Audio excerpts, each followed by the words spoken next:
بسم اللہ الرحمن الرحیم۔ میرے محترم بھائیوں اور دوستوں، ایک شخص اپنی بیوی سے بڑا تنگ تھا اور اسے ہر حالت میں طلاق دینا چاہتا تھا۔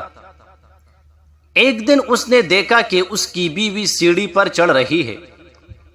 اس نے بیوی کو مخاطب کر کے کہنے لگا، سنو، اگر تو اوپر چڑھی تو تجھے طلاق، نیچے اتری تو طلاق، اور اپنی جگہ کڑی رہی تو پھر بھی تجھے طلاق۔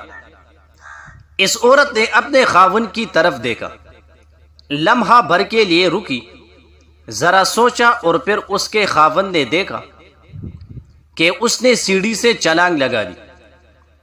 خاوند کی حسرتوں پر پانی پھر گیا، اپنی بیوی سے مخاطب ہوا، میرے ماں باپ تجھ پر قربان، تو کتنی بڑی فقیہ ہے۔ امام مالک رحمہ اللہ وفات پائے تو ممکن ہے اہل مدینہ فتویٰ کے لیے تیرے پاس ہی آئیں گے۔ ایک عورت کو مرگی کے دورے پڑتے تھے مگر وہ جنتی تھی۔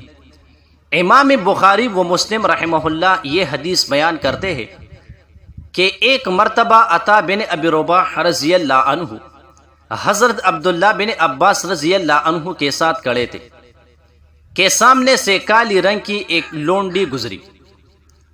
عبداللہ بن عباس رضی اللہ عنہ نے عطا رضی اللہ عنہ کی طرف دیکھا، کہنے لگے کہ تمہارا کیا خیال ہے، کیوں نہ تمہیں ایک جنتی عورت دکھاؤں؟ حضرت عطا رضی اللہ عنہ نے متعجب ہو کر کہا کہ ایک جنتی عورت؟ حضرت عبداللہ رضی اللہ عنہ نے کہا، ہاں، ایک عورت ہے، جب وہ وفات پا جائے گی تو وہ جنت میں جائے گی۔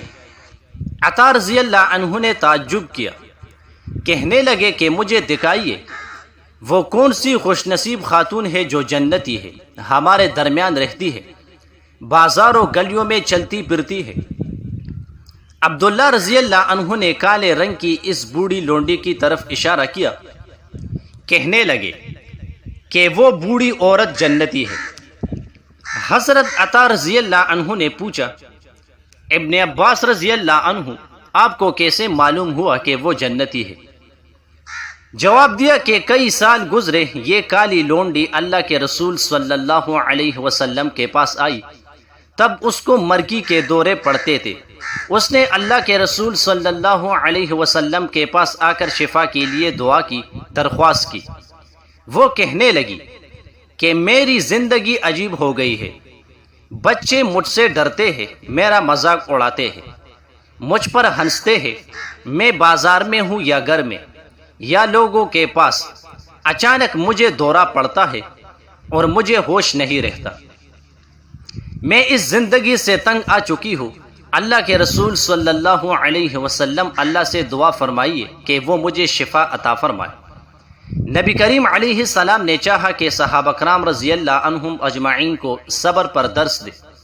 نبی کریم علیہ السلام نے فرمایا، اگر تم چاہو تو صبر سے کام لو اور اس کے اوس تمہارے لیے جنت ہے، اور اگر چاہو تو میں تمہاری شفا کے لیے اللہ تعالیٰ سے دعا کروں۔